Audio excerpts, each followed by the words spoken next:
सामाजिक कार्यकर्ते प्रेमनाथ गणेश दत्तू देवरे, मिशिगन इच्छुक उमेदवार सौ सविता प्रेमनाथ देवरे। ना स्वार्थासाठी ना सत्तेसाठी, मी लढेल फक्त जनतेच्या विकासासाठी। सरकारवाडा पोलीस ठाणे येथील खंडणीच्या गुन्ह्यातील 9 महिन्यांपासून फरार असलेला आरोपी ताब्यात। गुन्हे शाखा अंबड पथकाची उल्लेखनीय कामगिरी। बातमी नाशिक येथून। नाशिक शहरातील वाढती गुन्हेगारी रोखणे व शहरातील सार्वजनिक शांतता व सुव्यवस्था अबाधित राखण्यासाठी माननीय पोलीस आयुक्त संदीप कर्णिक, नाशिक शहर यांनी अंबड गुन्हे शाखेची स्थापना करून आरोपितांवर कारवाई करण्याच्या सूचना दिल्या आहेत।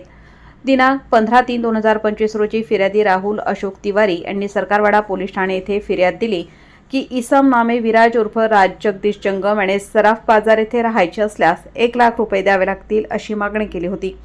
फिर्यादी यांनी आरोपितास वेळेत पैसे न दिल्याने फिर्यादी यांच्या मुलास मारहाण करून त्याच रात्री पहाटे फिर्यादी यांच्या घरावर दगडफेक करून खिडकीच्या व बार कारच्या काचा फोडून नुकसान केले। 2 दिवसात 1 लाख रुपये दिले नाही तर फिर्यादी यांच्या मुलास जीवे मारण्याची धमकी दिल्याने फिर्यादी यांच्या तक्रारीवरून सरकारवाडा पोलीस ठाणे येथे गुन्हा दाखल करण्यात आला होता।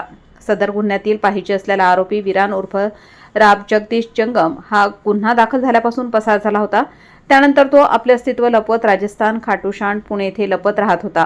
आज दिनांक 26/11/2025 रोजी आरोपी हा पाईपलाईन रोड गंगापूर परिसरात येणार असल्याची गुप्त बातमी पोलीस अंमलदार भगवान जाधव व चारुदत्त निकम यांना प्राप्त झाली होती। त्या अनुषंगाने पथकातील अधिकारी व अंमलदार यांनी पाईपलाईन रोड गंगापूर नाशिक परिसरात सापळा लावून आरोपी विराज उर्फ राज जगदीश जंगम याला ताब्यात घेतले आहे। सदरचा आरोपी हा वर नमूद दाखल गुन्ह्यातील पाहिजे आरोपी असल्याचे निष्पन्न झाल्याने त्यास पुढील कारवाई कामी सरकारवाडा पोलीस ठाणे तपास अधिकारी यांच्या ताब्यात देण्यात आले आहे। सदरची कामगिरी वरिष्ठांच्या मार्गदर्शनाखाली वरिष्ठ पोलीस निरीक्षक जगवेंद्र सिंग राजपूत, मोतीलाल पाटील, सुहास क्षीरसागर, प्रकाश बोडके, योगेश चव्हाण, भूषण सोनवणे, भगवान जाधव, चारुदत्त निकम, सविता कदम, अंबड गुन्हे शाखा यांनी केली आहे। वृत्तसंकलन सिद्धांत पवार, नाशिक।